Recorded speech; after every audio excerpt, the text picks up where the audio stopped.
Guys welcome back to my channel. दोस्तों NPCI की ये सबसे बड़ी घटिया अपडेट आ चुकी है। मैं इसके बारे में आपको बताने वाला हूं, तो आप लोग विस्तार से जानिए। अगर आप लोग एईपीएस संचालक हैं, किसी भी पोर्टल का एईपीएस आईडी लेकर काम कर रहे हैं, किसी भी एईपीएस आईडी को लेकर किसी भी कंपनी से काम कर रहे हैं, तो आप लोग के लिए बहुत ही घटिया और बहुत ही बेकार अपडेट एनपीसीआई की तरफ से आया है, national payments corporation of India की तरफ से। पर जो है सभी एईपीएस वालों को अपना धंधा बंद करना पड़ेगा। ये एक ऐसा अपडेट आया है। तो यहाँ पर ये जो अपडेट क्या है हम विस्तार से जानेंगे। अगर आपको ये वीडियो पसंद आए तो इस वीडियो को लाइक करिएगा, हमारे चैनल को सब्सक्राइब करके बेल आइकन को ऑल पे प्रेस करिएगा। चलिए इस वीडियो में हम पूरी प्रोसेस जानते हैं। ये कौन सी ऐसी अपडेट है जिसके बारे में आपको जानकर यहाँ पर जो है बहुत ही जो है आप निराश हो जाओगे। तो चलिए इस वीडियो को स्टार्ट करते हैं। सो गाइस, जैसा कि आपको पता है एईपीएस आधार इनेबल पेमेंट सिस्टम और NPCI national payments corporation of India Aadhaar enable payment system या इंडिया में जितने भी पेमेंट सिस्टम है या फिर क्रेडिट कार्ड है, डेबिट कार्ड है या फिर बैंकिंग सेक्टर की कोई भी ऐसी यहाँ पर जो ट्रांजैक्शन वगैरह है उसको इस्तेमाल करते हैं आप लोग, तो वो सब की सब जो है national payments corporation of India के अंदर में आता है। तो national payments corporation of India का ये बहुत ही घटिया अपडेट आ चुका है एईपीएस वालों के लिए। जो लोग एईपीएस से कैश विड्रॉवल करते हैं, मनी ट्रांसफर करते हैं, डोमेस्टिक जो भी पोर्टल पे आपको काम होता है, यहाँ पर इसी से रिलेटेड आपको ये अपडेट लाई गई है एनपीसीआई की तरफ से। अभी तक क्या होता था दोस्तों, देखिए जब एईपीएस आया था तब यहाँ पर कुछ भी ऐसा रिस्ट्रिक्शन वगैरह नहीं था, कोई ट्रांजैक्शन लिमिट नहीं था और आप लोग जो है किसी का भी निकासी कर पा रहे थे। लेकिन फ्रॉड एंटल एक्टिविटी को देखते हुए एनपीसीआई और एईपीएस मिलकर यहाँ पर बहुत ज़्यादा जो है रिस्ट्रिक्शन लगा दी। एंड यहाँ पर उसी फ्रॉड को देखते हुए एनपीसीआई ने एक और बदलाव किया है एईपीएस के अंदर। ये बदलाव क्या है मैं आपको बताता हूँ। जैसा कि अभी क्या होता था, मान लो आपने जिस आईडी को लिया और जिस कंपनी के आईडी को लिया, तो उस स्टेट के अंदर में और या फिर उस डिस्ट्रिक्ट के अंदर में पहले तो यहाँ पर ऐसा अपडेट हुआ था, मान लो आप बिहार के रहने वाले राजस्थान में भी आईडी को यूज कर पाते थे।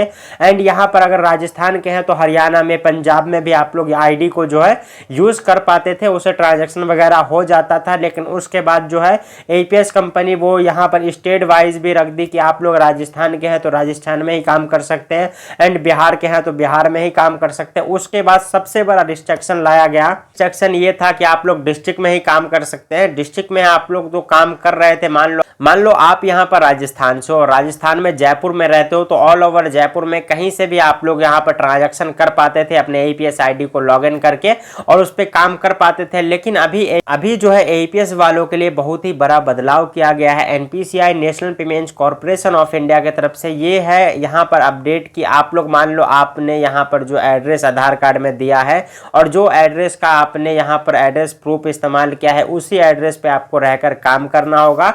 एंड जहां पर आपका शॉप है, जहां पर आपका फिजिकल वेरिफिकेशन होता है या फिर आप लोग जहां पर रहते हो वहीं पर आपका आईडी यहां पर यूज होगा। अदर कोई जगह पे जाते हो, मान लो एक दुकान से दूसरी दुकान पे अगर आप आईडी लॉगिन करते हो तो आपका यहां पर नहीं होगा। एरिया रिस्ट्रिक्शन लगा दिया गया है एनपीसीआई की तरफ से।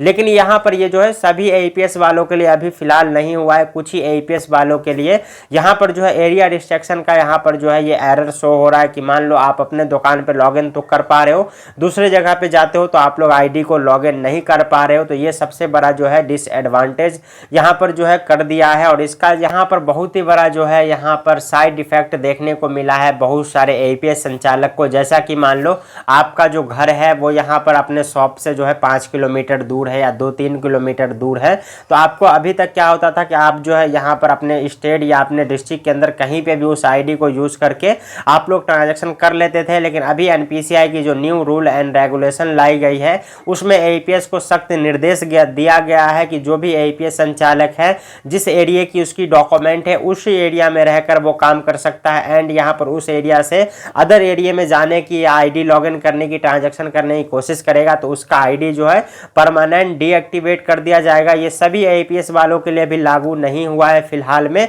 लेकिन एनपीसीआई की तरफ से बताया गया है बहुत जल्द जो है ये नियम लागू होने वाला है सभी एईपीएस कंपनियों पे और सभी एईपीएस संचालक पे। तो आप लोग भी सावधान हो जाए है। अगर आप लोग का कहीं पे शॉप है तो शॉप एग्रीमेंट दे दें कंपनी को, या फिर जो शॉप का एड्रेस प्रूफ दे दें, या फिर जो है आप लोग फिजिकल वेरिफिकेशन करवा लें। अगर आप लोग अदर यहाँ पर आईडी लेकर यूज़ कर रहे हैं तो अभी जो है फिलहाल यहाँ पर स्पाइस मनी, पेनियरवाई ये सभी कुछ में लागू हो चुका है। लेकिन दोस्तों यहाँ पर जो अभी रॉयनेट एक्सप्रेसो या फिर इजी पे हुआ या रियली पे हुआ, ये सब में लागू नहीं हुआ है। तो इजी पे का आईडी लेना चाहते हैं तो भी हमसे आप कांटेक्ट कर सकते हैं, एंड यहाँ पर रॉयनेट एक्सप्रेसो का आईडी लेना चाहते हैं तो भी आप हमसे जो है कांटेक्ट कर सकते हैं, और RNFI का भी आईडी लेना चाहते हैं तो हमसे कांटेक्ट कर सकते हैं। दोस्तों ये अपडेट आपको NPCI की कैसी लगी आप लोग मुझे कमेंट्स में बताइएगा।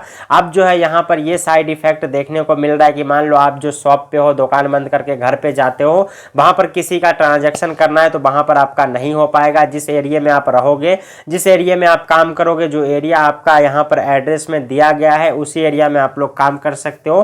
तो आपको ये जानकारी समझ में आई होगी और पसंद भी आई होगी। अगर आपको ये जानकारी पसंद आए तो एक प्यारा सा कमेंट्स करके इस चैनल को सब्सक्राइब करके बेल आइकन को ऑल पे प्रेस करिए। मिलते हैं शॉर्ट वीडियो में, तब तक के लिए take care and bye bye friends.